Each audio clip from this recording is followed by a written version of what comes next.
continuamos en Noticias Globovisión Economía. A esta hora nos acompaña Ramiro Molina, economista. Con él vamos a hablar sobre la deuda venezolana, cuál es la condición que en este momento tiene en los mercados y cuál es su futuro. Buenas tardes, bienvenido. Gracias, Mariana. Buenas tardes. Bien, la deuda venezolana recientemente, bueno, no recientemente, está golpeada desde hace una parte del tiempo, aproximadamente desde el primer o desde el segundo semestre del año 2015 venía en caída y con fuertes golpes. Todo lo que tiene que ver con la incertidumbre económica de Venezuela la había afectado profundamente. Había logrado recuperarse o tener algún tipo de mejora en los mercados y en sus cotizaciones. Sin embargo, vemos que nuevamente la incertidumbre vuelve a afectarla, por llamarlo de alguna manera, incertidumbre política, que es lo que ha generado o ha reinado en el país a la par de complicaciones económicas que tiene la República por, bueno, primero la falta de cuentas y segundo el desconocerse o no tenerse un nivel adecuado de ingresos petroleros. ¿Cómo la Efec- evalúa? Bueno, para partir de donde tú comenzaste, efectivamente, desde el año 2014, eh, el PDVSA y la República han estado atravesando una especie de desierto, una carrera de obstáculos, porque aún cuando no habían caído todavía los precios del petróleo, había una concentración de pagos, la mayor en la historia de la deuda, precisamente entre 2014 y 2017. Estos 4 años parecían muy difíciles de solventar y mucho más cuando comenzaron a caer los precios del petróleo.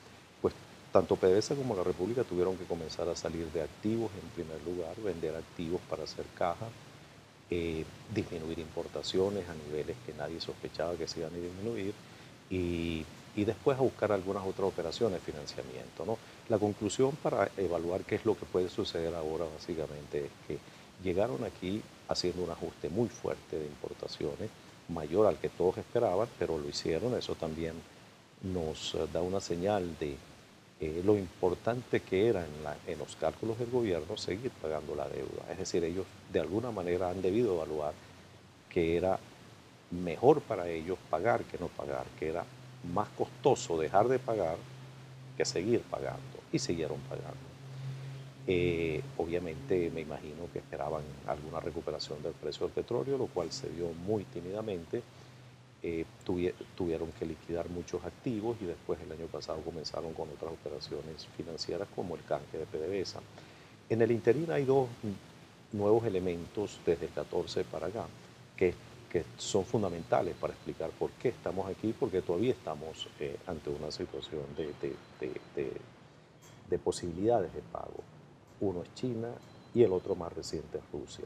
Sin los convenios financieros y el agenciamiento de recursos que pudieron estructurar con China 2014-15 y todavía hasta hoy, y con Rusia sobre todo a partir del año pasado, particularmente con los acuerdos de Rosneft con PDVSA, eh, eso es lo que ha producido que ahora que todavía hayan pagado hasta ahora.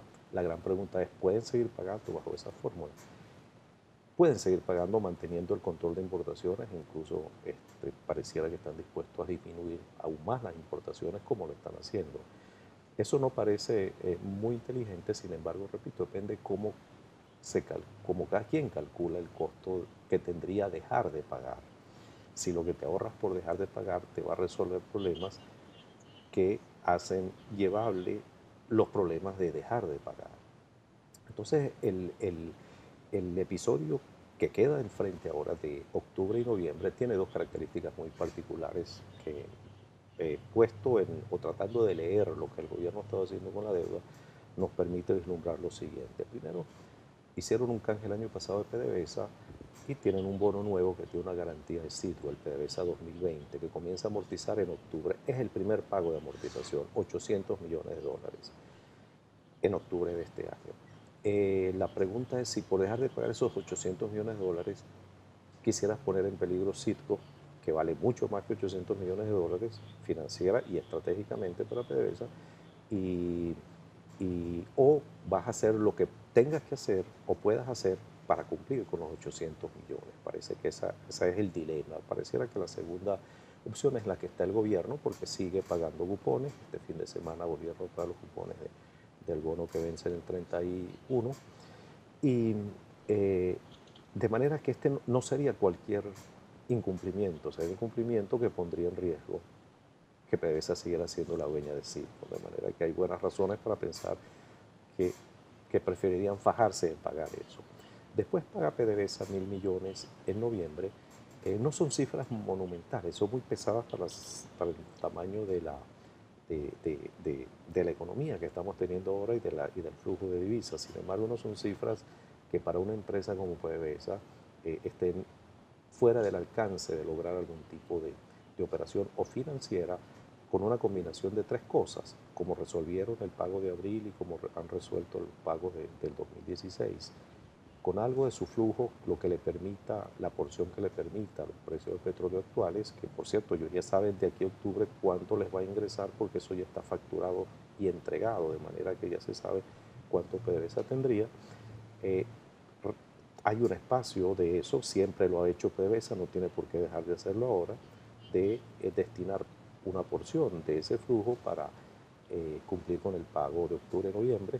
Y luego tienes la actualización de los arreglos que estaba haciendo con China por un lado y con Rusia por el otro, que si sucede igual que en cada uno de los últimos 4 o 5 vencimientos pasados, pues deberían ser entre los dos completar lo que PDVSA tenga de su propio flujo y hacer el pago. Ese es el escenario base basado, repito, en lo que PDVSA ha mostrado cómo ha resuelto esto. Una cosa distinta, y tal vez sería oportuno decirlo, pensarlo, eh,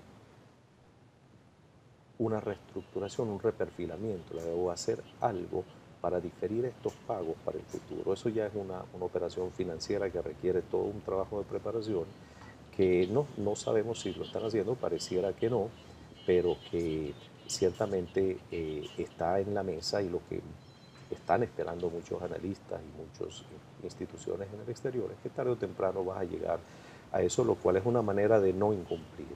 Es decir, tratar de mejorar tu perfil de pagos puede ser una operación amigable, eficiente desde el punto de vista financiero, no necesariamente traumática y no implica necesariamente un incumplimiento en la medida en que se haga voluntariamente entre las partes. La gran pregunta entonces es, por el lado de los tenedores de bonos, ¿habría alguna disposición de llegar a un acuerdo voluntario amigable? Yo me atrevería a decir que sí, basado en las investigaciones que hacemos sobre el comportamiento y la estructura de los tenedores de bonos de PDVSA y Venezuela. En medio de esta situación, Venezuela, como usted señala, estaría midiendo las consecuencias de dejar de pagar alguno de sus compromisos en el exterior. En este caso, en función también de volver a recurrir en algún momento a los mercados internacionales. Pero está Venezuela en las condiciones económicas y en las condiciones políticas, sobre todo, en capacidad, aún así, pague su deuda y cumpla de acudir a los mercados internacionales y poder obtener financiamiento más allá de países como Rusia o China. Me lo responde al regreso de la pausa. Ya volvemos.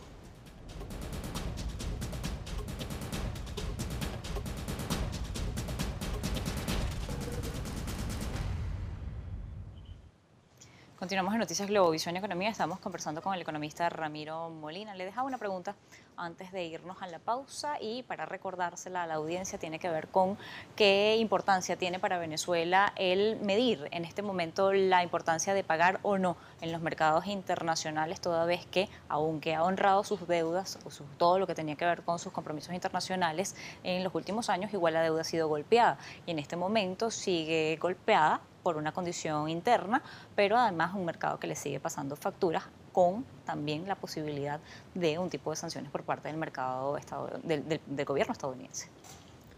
Sí, pareciera que es un caso de esos de policiales de, que te están haciendo pagar una pena por un crimen que no cometiste, que no has dejado de pagar, sin embargo te siguen tratando como que si hubieras dejado de pagar.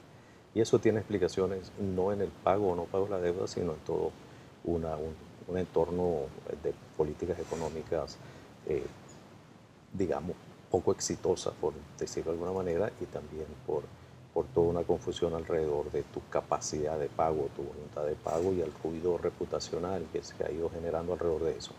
Pero yendo a lo concreto, El pago de octubre y noviembre de PDVSA es el último de una serie muy larga y muy fuerte que culmina en noviembre de este año.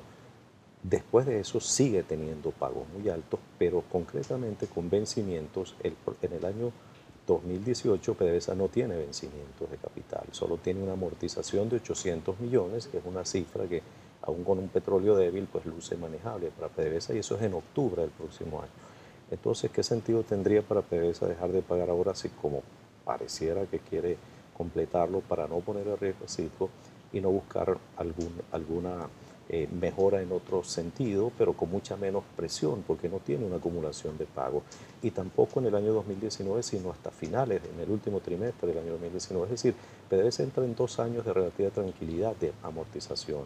Y la República, que viene de 2 años sin amortizar, sí tiene en el 2018 pagos que hacer, sin embargo, no de la magnitud que hemos tenido desde el año 2014.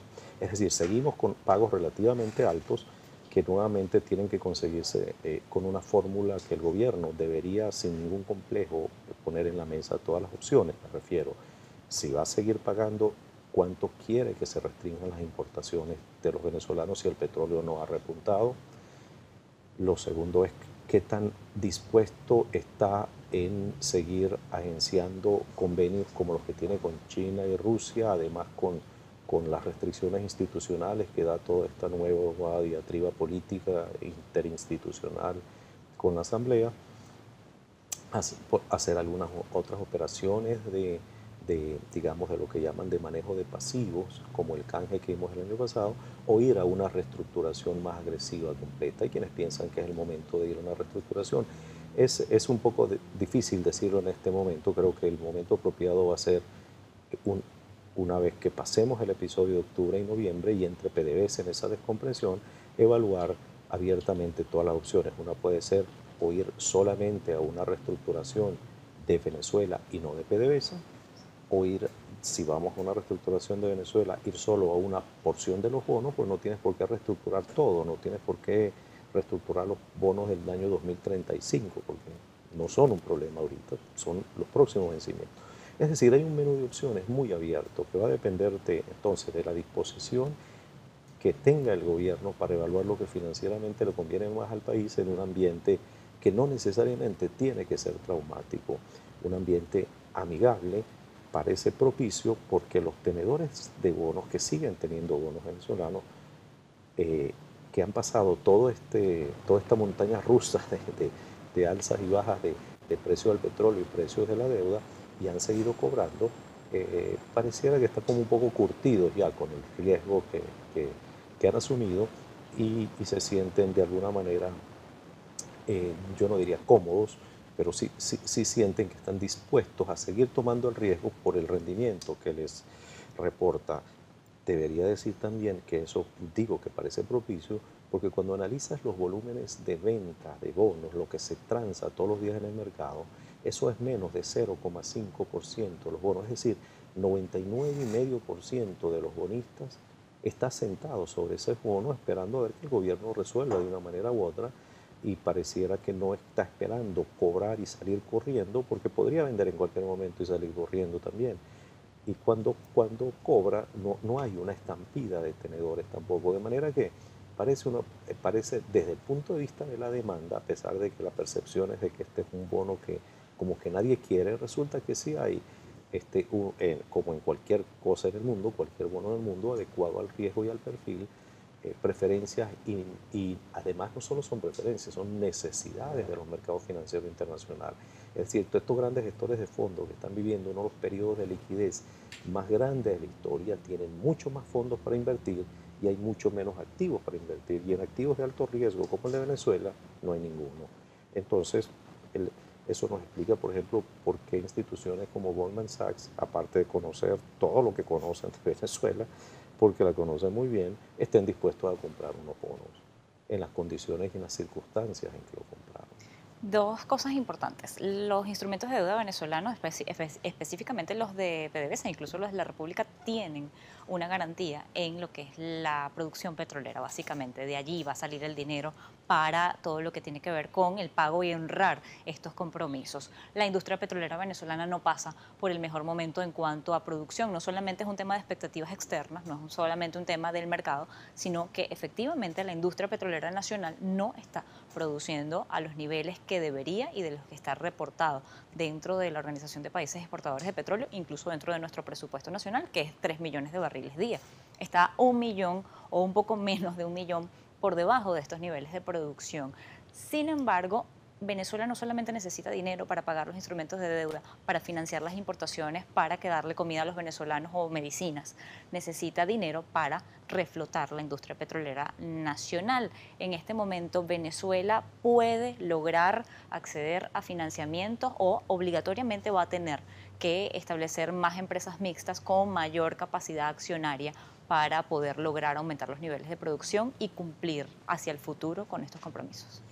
Bueno, tener socios nuevos con músculo financiero e incorporarlos, eso es lo que ha estado haciendo y eso es lo que, por cierto, con algunos de esos socios no ha caído la producción petrolera. Entonces la prueba es que allí tienes una fórmula, consigues financiamiento y haces un acuerdo operativo de manera que efectivamente estén en capacidad de producir los volúmenes, incrementar los volúmenes que quieran. Y de eso se trata los convenios con la compañía rusa y con las compañías chinas y incluso con la misma Chevron norteamericana. De verdad que esa es una fórmula que ya se perdió digamos, el atavismo que había del control absoluto de PDVSA. Creo que no quedan muchas otras opciones, esa es una, y las otras son opciones, digamos, financieras, con un poco más de creatividad, y creo que llegó la hora para hacer innovaciones de ese tipo. PDVSA puede agenciar financiamiento. Si lo puede agenciar Libia, que está en plena guerra, Irak, Nigeria, creo que para Venezuela debería ser, y para PDVSA mucho más fácil, de manera que creo que es un poco más un reto de salir de las cajitas convencionales, y en lo financiero pues creo que hay todo un mundo dispuesto de instrumentos, agentes, socios, eh, eh, que ese es su negocio, eso es lo que tienen que hacer, de manera que simplemente sentarlos en la mesa, como ha ocurrido parcialmente. Estos convenios con Rosneft, por ejemplo, son una buena muestra de, de, de, de lo, de cuando ambas partes están haciendo su trabajo, cómo pueden llegar a acuerdos.